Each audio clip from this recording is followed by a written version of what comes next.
ሰላም ቤተሰብ ከመይ ጸኒሕኩም ናይሎም ርስትና ንእግዚአብሔር መፍቃሪ ዝብል ቅድሚ ግን ከመይተው ክኾነና ቆልዓም ከለኹ ስራሕ ቁልዕነት እሰርሕ ነበርኩ ሰባይ ምስኮንክ ግን ነቲ ስራሕ ቁልዕነት ሓደግዎ እትብል ናይ ዓባሃ ወርያ ቃል ክርስትና ንዓባኻን ፍቕሪ እግዚአብሔር እናተቃጸልካን ኣብትነብረሉ መድረኽ ምዃን እዩ። ቀዳማይ ቆሮንቶስ ምዕራፍ 13 ቁጽሪ 11 ኣብዚ እታ ቆልዓ ከለኹ ትብል ቃል ቅድሚ ክርስቲያን ምዃኒ ንምባል ዝተጠቕመላ ቃል ክትከውን ከላ እታ ሰብኣይ ምስኮንኩ ትብል ግን ድማ ክርስቲያን ምስኮንኩ ማለት እዩ። ቅድሚና ቤተ ክርስቲያን ምምፃናን ኣብ እግሪ ሰበኽቲ ኮፍ ኢልና ቃል ኣምላኽ ክንመሃር ምጀመርናን ክህልወና ዝግብኦ ኣካይዳ ሓደ ክኸውን ፍጹም ኣይግብኦን እዩ። ኣብ ጽላል ቅድስቲ ቤተ ክርስቲያን ምስ መጻና ብመንፈስ እናዓበና ደቂ ኣምላኽ ምዃንና ብግብሪ እናርኣና ክንነብር ይዝግባአና።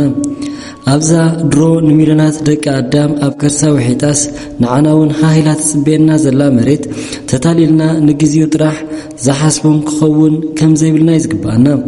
ነቲ ቁልዕነት ኣብ ዝነበርናሉ ቅድሚ ናብ ቤተ ክርስቲያን መምጻና ንገብሮ ዝነበርና ዘይስነ ምግባራዊ ጠባያት ኣወጊድና ብመንፈስ ዝዓበናን ንመንግስተ ሰማያት ዝተደለናን ክኸውን ይግባአና። እምበኣርከስ ኣብ መንፈሳዊ ህይወት ክሳዕ ዝሃለና መንፈሳዊ ደረጃና ወትሩ ከንልዕሎ ይግባአና።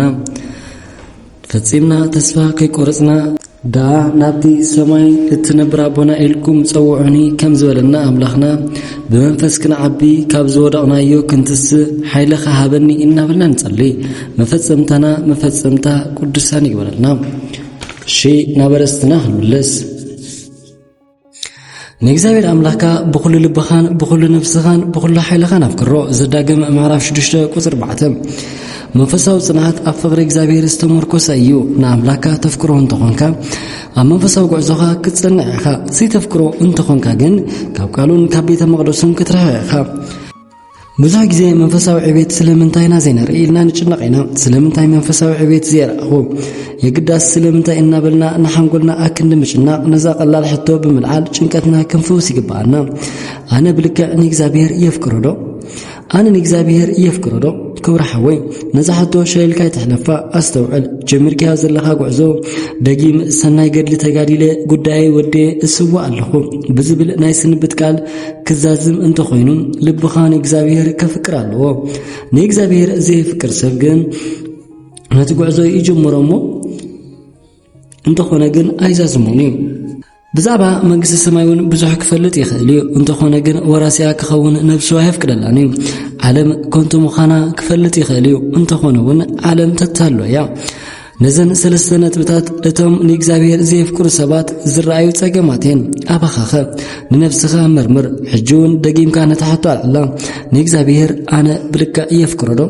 ድሕሪ ቁሩብ ነቶም ፍቕርኻ ትልክዐሎም ነጥብታት ክትረኽቦም ኢኻ። ቅድሚኡ ግን ሓደ ተስፋ ክህበካ እየ። እግዚአብሔር ንኸተፍቅሮ ቀሊል እዩ። ከመይ ኢሉ ይቐልል ትብል ትኸውን። ነዛ ዝህበካ ዘለኹ ኣብነት እሞ ኣስተውዕለላ። ንሓንቲ ቆንጆ ንስኻ ከተፍቅራ እትኽእል ጓል ንሳ ግን ዘይክተፍቅረካ ትኽእል እያ። ከም ተፍቅረካ ክትገብረካ ብዙሕ ትጋደል። እግዚአብሔር ግን ከምኡ ኣይኮነን። ብኸመይ ከም ዘፍቅረኒ ዝገብሮ ኢልካ ምጭናቑን ኣየድልየካኒ። ምክንያቱ ንሱ ኩሉ ግዜ ምስ ኣፍቀረካ እዩ። ተሪፉ ዘሎ ብኸመይ ንስኻ ከም ተፍቅሮ እዩ። ብኸመይ እግዚአብሔር ዘፍቅረኒ ኢልካ ፈጺምካ ይጨነቕ። ንሱ ኩሉ ግዜ ምስ ኣፍቀረካ እዩ። ጥራይ ንስኻ ከም ተፍቅሮ ርግፀኛኹን እምበር ንእግዚአብሔር ምፍቃር ቀሊሉ ዝገብሮ ንሱ ድሮ ኣፍቂርና ስለ ዝጸንሐ እዩ።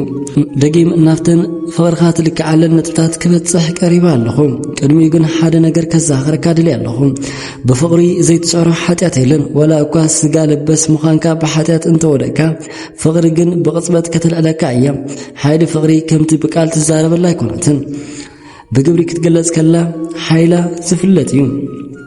ነዚ ቅዱስ ጳውሎስ ካብታ ኣብ ክርስቶስ ዘላትና ፍቕሪ ዝፈልየና መን እዩ ኢሉ ድሕሪ ምሕታት ሞት እውን እንተኾነ ካብታ ኣብኡ ዘላትና ፍቕሪ ኣይፈልየናን እዩ ብምባል ሓይሊ ፍቕሪ ዝገለጸ ሮሜ ምዕራፍ 8 ቁጽሪ 36 دقيمة خزاغركا من البات فقر أملاخ زي بلو انت خوينو نتي زفقرو فتاري بديلوس بدل أبلع بدل إنه وسخز خير يلن سلزي أملاكا زلكا فقري بتخكر فلطو كدق ملكاي كبر حوي فقر أملاكا زي بلو انت خوينو مبار نتي يفقرو يزولو فتاري بديلو بدل أبلس بدل إنه وسخز خير يلن دقيم أبيك زابير زلكا فقري تمزنن لن 4 نقطات كترخبر يخام كي تهوكا مس نفسها إنك نزبكا دما سمعني منتان كي بدلكا نقالكا قبل بي عقركو مزمور داويت 219 قطر 11 إذا نجزيو النبر لازلنا علم اشهون أميكلان حاتيات زبزحة مخانا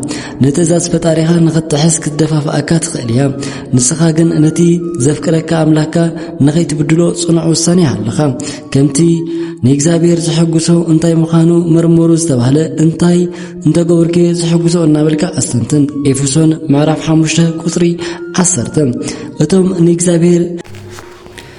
እቶም ንእግዚአብሔር ዘፍቅሩ ንእግዚአብሔር ንዘይ ምብዳል ከመይ ዝበለ ጽኑዕ ውሳኔ ከም ዝነበሮም ነዘን ዝስዕባ ሓፀር ታሪኻት ክዝንት ወልካየ ናብነት ጻድቕ አቦና ዮሴፍና አምላኹን ከይብድሎ ተባዕ ውሳኔ ብምውሳን ኣብ አምላኹ ዝነበረ ፍቅሪ ዝገለጸ ኣብነታ ኣቦዩ ንሱ ነታ ብመንፈስ ሰይጣን ተመሪሓ ንዓ ዝርኤና ሰብ የለን እሞ ዝሙት ንፈጽም ኢላ ብኽዳኑ ዝሰሓበቶ ሰበይቲ ነዚ ሓጢኣት እዚ ኣብ ቅድሚ ኣምላኸይ ከመይ ገይረ ክፍጽሞ ብምባል ክዳኑ ደርቢላ ዝሃደመ ኣብ ልዕሊ ሓጢኣት ከዓ ተዓወተ ኣስተውዕል ሓጢኣት ከምዝን ዮሴፍ ብኽዳኑ ዝሰሓበቶ ክትስሕበካ ግድን እዩ ንስኻ ግን ነዚ ሓጢኣት እዚ ኣብ ቅድሚ ኣምላኸይ ከመይ ገይረ ክፍጽሞ ብምባል ተባዕ ስጉምቲ ምውሳድ ህደመላ ክቡር ሓወይ ሰባት ከም ሰበይቲ ጳጢፋራ ንሓጢኣት ክጋብዙኻ ከለዉ ከም ዮሴፍ ነዚ ሓጢኣት ኣብ ቅድሚ ኣምላኸይ ከመይ ገይረ ክፍጽሞ በሎም ነዚ መታን ከይብድለካ ንቓልካ ኣብ ልበይ ዓቆርኩ እትብል ቃል ዘክራ ነዚ ሓጢኣት እዚ ኣብ ቅድሚ ኣምላኸይ ከመይ ገይረ ክፍጽሞ እትብል ቃል ኣብ ልብኻ ዕቁራ ዘፍጥረት ምዕራፍ 39 ከም ካልኣይ ኣብነት ድማ ታሪኽ ኣዴና ሱሱማ እዩ እዛ ተባዕ ኣደ ካብ ሓጢኣት ፈጺመን ኣምላኽ ዝብድል ብኢድኩም እሞት ይሕሸኒ ብምባል ኣብ ኣምላኻ ዝነበራ ፍቕሪ ዝገለጸት እያ بملكة زتمارخ كلت ديانو نفسها كتحتى مسعاتو تحابيون بمتاو مسانا دكسي انت آبخجن كزمو رخيمنا إلنا بدار بأمني كم تشفلقي كن قبرينا مسبلوا كم زخت بالملسة لهم بخلت نجار إيش نقلهم انت آبخهم كاب إيدكم كملت أيكلني مساهم انت دكوس كدما نعي موتيو جنا أبكن ميكزابير حاتيات كاب زقبر أب إيدكم مودا مريز علىهم كمي زبالة أسقرنا موساني نادينا سوسنا تملكتمو هادي كاستوعل نزي وسانة سمعتها وسانة يكونن هادي أنا خلت نجار أول ديرا زوسرتو سقمتيو حاتيات فتسيما كاب دار بأمني مدحان وي حاتيات أي فتسمن إلى بدار بأمني مشفلا نزي كلت دحري مودار نعخا تقدسك زلا وساني وسم أبكن ميكزابير حاتيات كابز فتم بيدكم متعشني أما صحف سوسنا معرف حدا كقصر 15 كساب 23 زخبرك حوي أبا أملاك زلك فغري بزي نايسوسنا من أنت فغر أملا كسعموت وصرتو سقمتي مزنو كساكن دقيقة تفكرو من أنت فغرو إلكا نزنعها كايو حاتيات انتهى له قرصها مرمر نتاريخ سلا مفلات إلكا هاي تسمعني فلوتو دما ربح لهم